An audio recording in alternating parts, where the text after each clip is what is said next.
Cosa?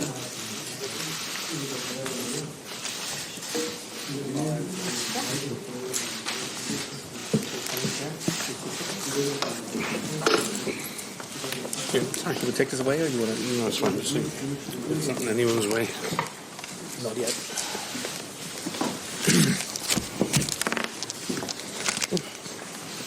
We need to share this and this.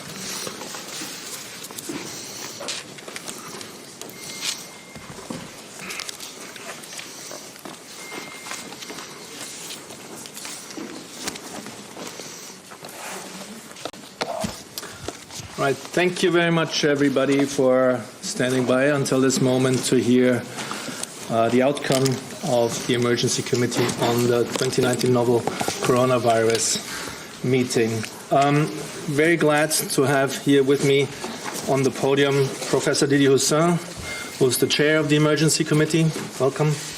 Dr. Tedros Adhanom Ghebreyesus, WHO Director General. Dr. Mike Ryan, Executive Director for Health Emergencies at WHO, Dr. Mira van Kerkhove, Acting Head for Emerging Diseases and Zoonosis. Welcome to all of you. For those online, please dial 01 on your keypad for questions. We will start with Director General Dr. Tedros to give a short announcement. Then we'll hand over to Professor Houssin. Afterwards, we'll have time at this point for a very limited amount of questions. We'll take 2 from the room and 2 from the phones. I know there are many more questions, but please bear with us. This has been a very long day. So for the panel here, please, we need to share those desk microphones to get everybody on the line also to hear us. Thank you very much, and I hand over to Dr. Tedros. Not only a long day, by the way, Tariq. I mean, Christian. It's the default. It's the default. It's also a long week since last Thursday. How many times have we met? So you must be tired of us. And so we will make it brief. That's why. And apologies also for keeping you waiting. And good evening to everyone in the room and to everyone online. Over the past few weeks, we have witnessed the emergence of a previously unknown pathogen, which has escalated into an unprecedented outbreak and which has been met by an unprecedented response. As I have said repeatedly since my return from Beijing, the Chinese government is to be congratulated for the extraordinary measures it has taken to contain the outbreak, despite the severe social and economic impact those measures are having on the Chinese people. We would have seen many more cases outside China by now, and probably deaths, if it were not for the government's efforts and the progress they have made to protect their own people and the people of the world. The speed with which China detected the outbreak, isolated the virus, sequenced the genome, and shared it with WHO and the world are very impressive and beyond words. So is China's commitment to transparency and to supporting other countries.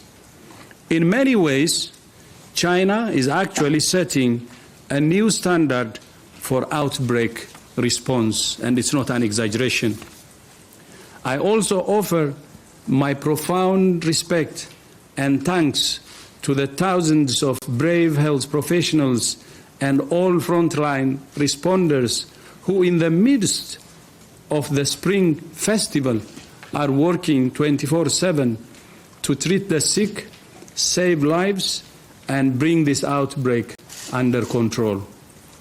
Thanks to their efforts, the number of cases in the rest of the world so far has remained relatively small.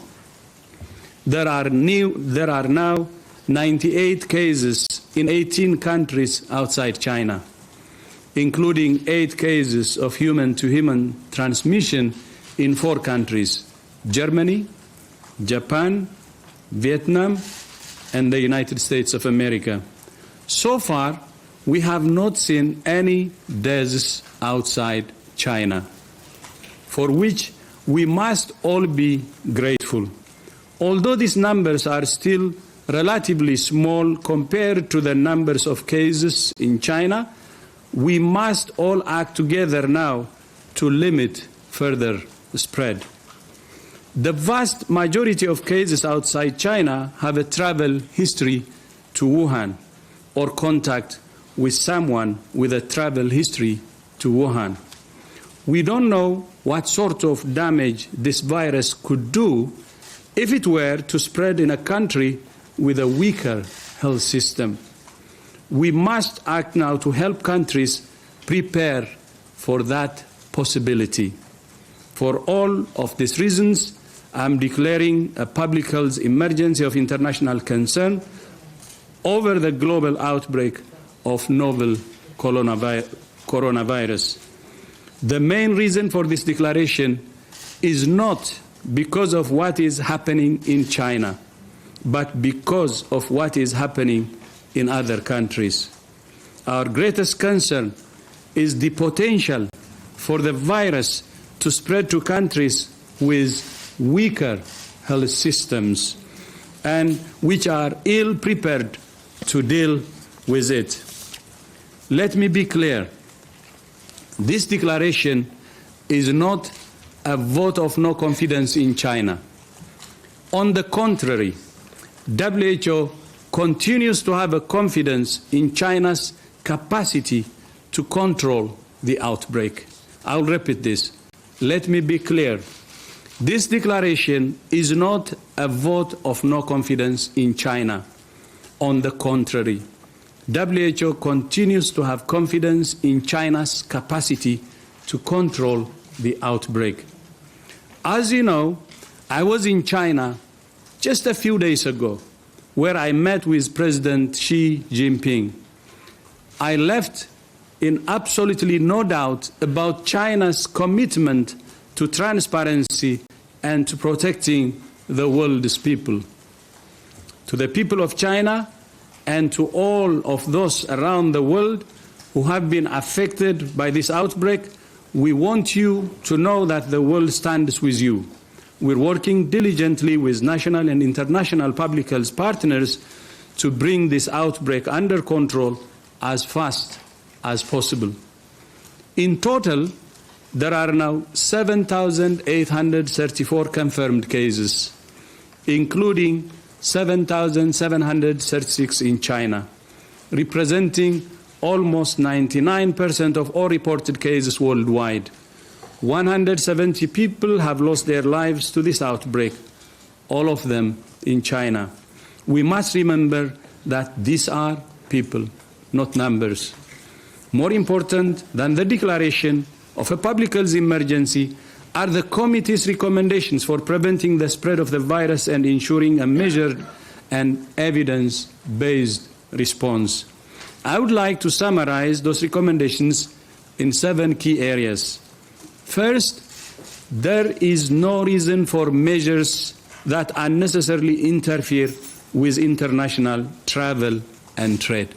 So WHO doesn't recommend limiting transfer or trade and movement.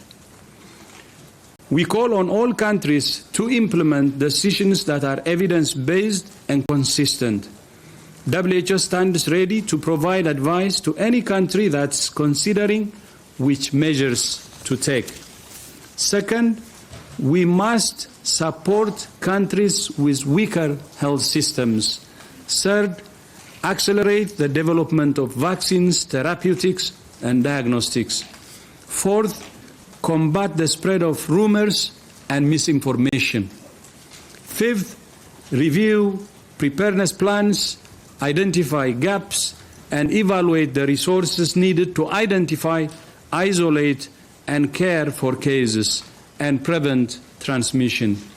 Sixth, share data, knowledge, and experience with WHO in the world. And seventh, the only way we will defeat this outbreak is for all countries to work together in a spirit of solidarity and cooperation. We're all in this together, and we can only stop it together. This is the time for facts, not fear. This is the time for science, not rumors. This is the time for solidarity, not stigma. I thank you. Thank you very much, Dr. Tedros. And let's hear from the chair of the Emergency Committee, Professor Hussein. Thank you very much. So now was the time. Today the Emergency Committee almost unanimously concluded that it was now time to suggest to the DG of WHO that the novel coronavirus outbreak is a public health emergency of international concern. Considering first the increase in the number of cases in China, second, the increase in the number of countries affected with cases, and also that some countries have taken questionable measures concerning travelers.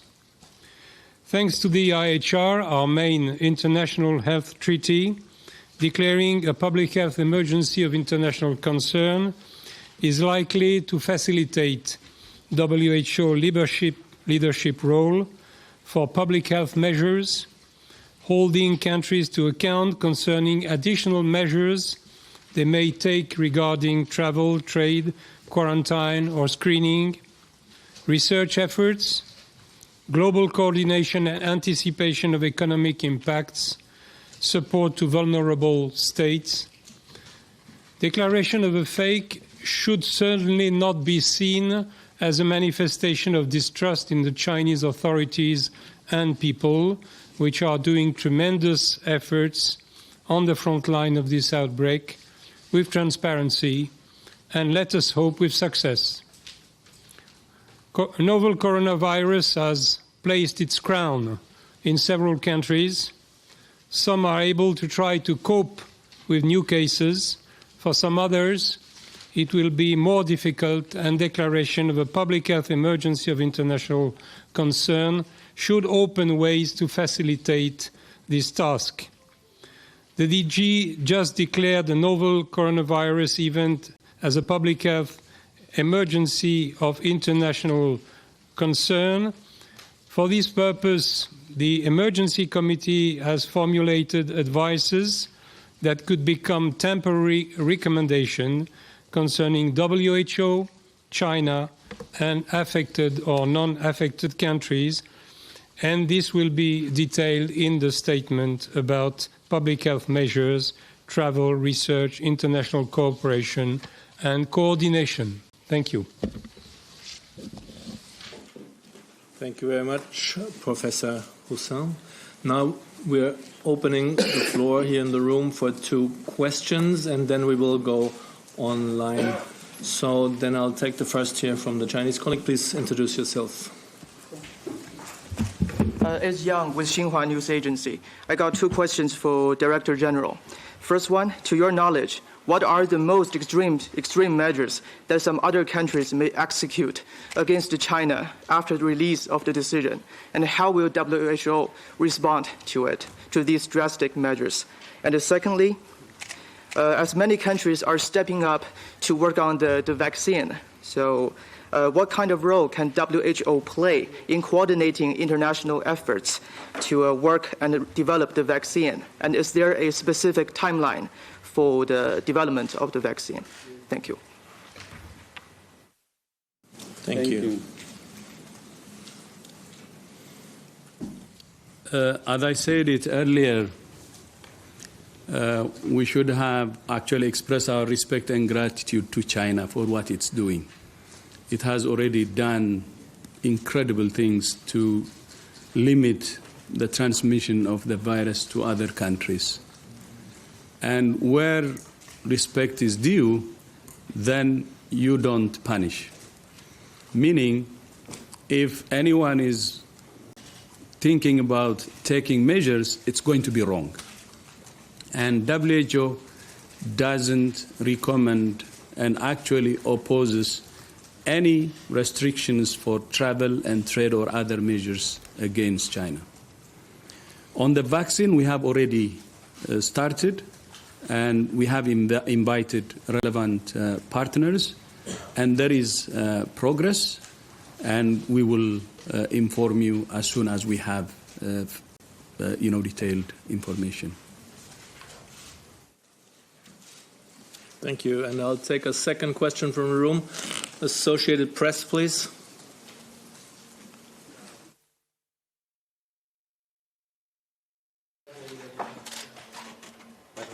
And down right now to the table. Just down on the table. Thank you.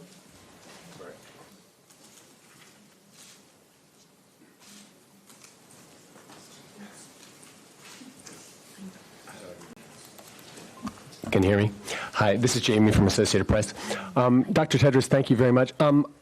2 quick questions. One is, I'm not quite sure about the travel recommendations. It sounds like you and Dr. Hussin are saying different things. The WHO is not recommending a travel recommendation, but that countries themselves should be allowed to. So how does that all fit together? Because as you know, there are a lot of countries that are already reacting. And then the second question just has to do with your visit to Xi Jinping. And I just want to make sure that we understand when the last time that a DG like you flew to a country to meet with a head of state during an evolving outbreak to request more detailed data and permission. Why was that necessary? And if China was responding efficiently and transparency, China was responding transparently and efficiency, why was that necessary? Thank you. Thank you very much, Jamie, Dr. Tedros, and possibly also Professor Hussin. But maybe you want to first start with Dr. Tedros. Yeah, I would be happy to give the travel. We don't recommend travel or trade restrictions as WHO. And what I said and what Professor Hussin said are actually the same. But I would be glad if Professor also can comment on that. And on my trip to China, I have done it to other countries too before.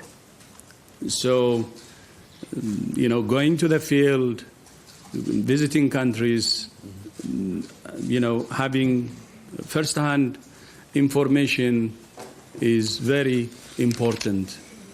And that's why I had to visit to see for myself what's happening. And I came back so impressed. I have never seen in my life this kind of mobilization. And maybe you're following the one hospital which was being built in 10 days big hospital. But that's not the only thing. You know the measures they are taking, which I believe will reverse the tide. And going there and witnessing that is very important. Witnessing how the leadership is leading the response is very important. And the other impressive part is it's the president himself who is leading this effort. And when we arrived, the day we arrived, the prime minister was actually in Wuhan. And all the ministers are involved, relevant ministers. This is impressive.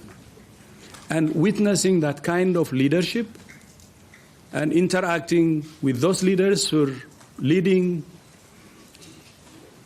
an outbreak personally can get me a real experience for me too, and actually a learning experience. And because of that, I actually recommended to other countries globally to have that kind of political commitment and leadership at the highest level possible. And when that happens, I know things happen on the ground too. So I think visiting China was a very important one, which is not a new one. Of course, I did it many times to other countries where there was outbreaks and so on. This one was special because I was able to learn many things from what China is doing. And I'm very confident by what they're doing. I have seen the capacity, and I believe that they will control this outbreak as soon as possible. They have all the capacity that needs. But not only what they're doing is protecting their people, but I know from the figures also, you know that it's protecting the rest of the world. Outside China, we only have 98 cases and no deaths. If strong measures were not taken in China, this would not have happened. And that's why I also said we have to appreciate what China is doing. And this declaration is not actually because China is not doing what it can. It's actually doing more than China is required to do. This is to protect especially countries with weaker health system and to prepare for that. And for your information, during my discussion with the president and other officials, they're willing to support countries with weaker health systems with whatever is possible. I think that is why I said in my speech earlier, in many ways, China is actually setting a new standard for outbreak response. Thank you. Thank you very much, Dr. Tedros, and looking at Professor Hussin for comments on travel and trade recommendations. What does it mean, a travel restriction? It means, for example, visa refusal, border closure, a quarantine of travelers who are in good condition. These travel restrictions, under the declaration of a public health emergency of international concern, this declaration will provide to WHO the possibility to question such measures, which already have been taken by some countries. Why did you take this decision? Why? What is the science supporting this decision? Could you reconsider this decision?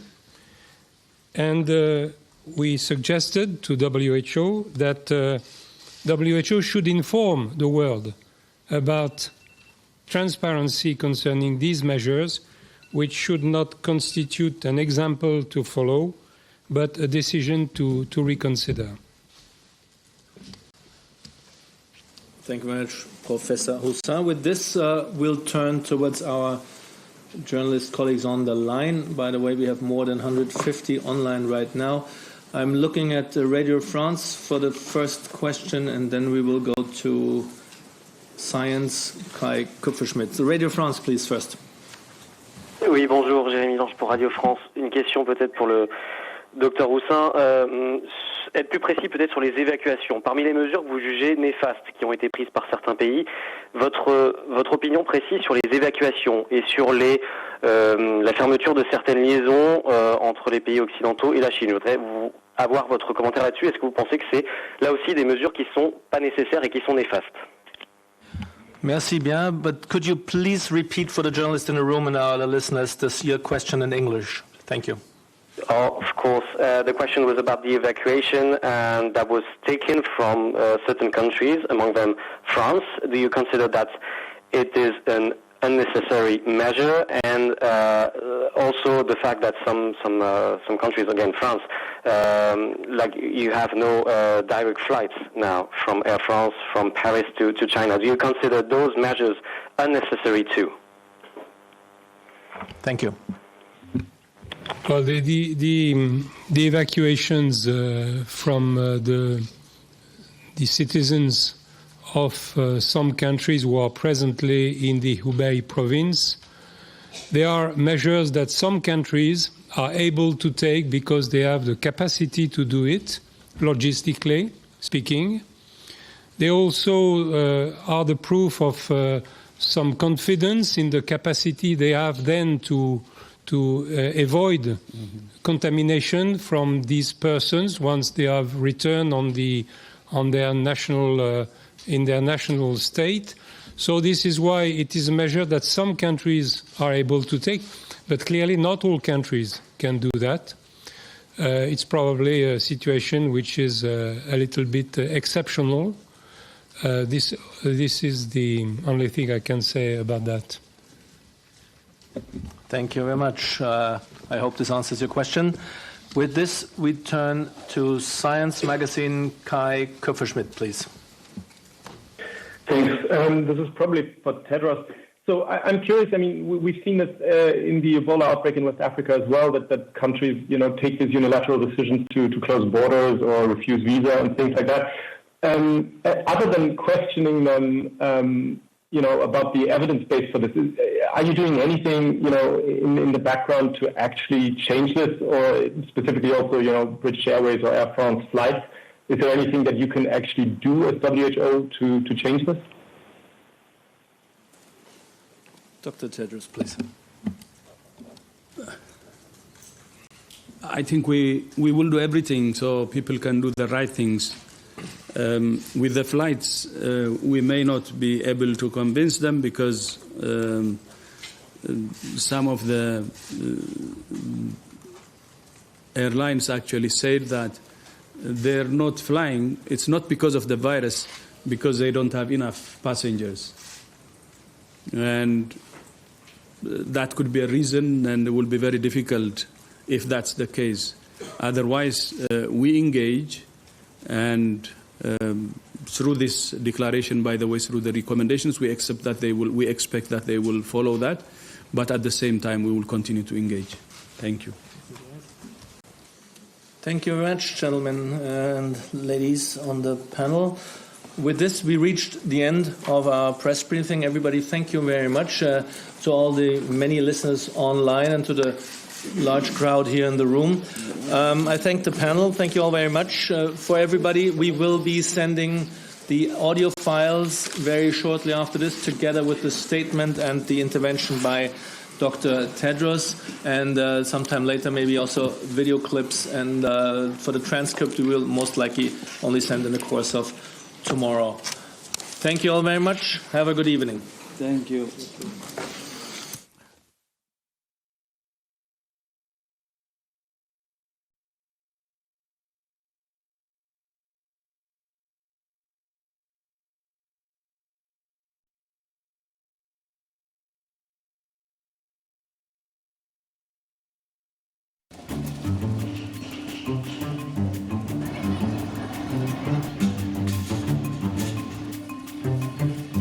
I help my friends to buy some masks, and my family, they need masks. Because in China, mask is very expensive.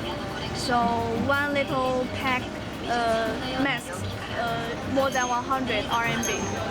So here is more cheaper and easier to buy the masks.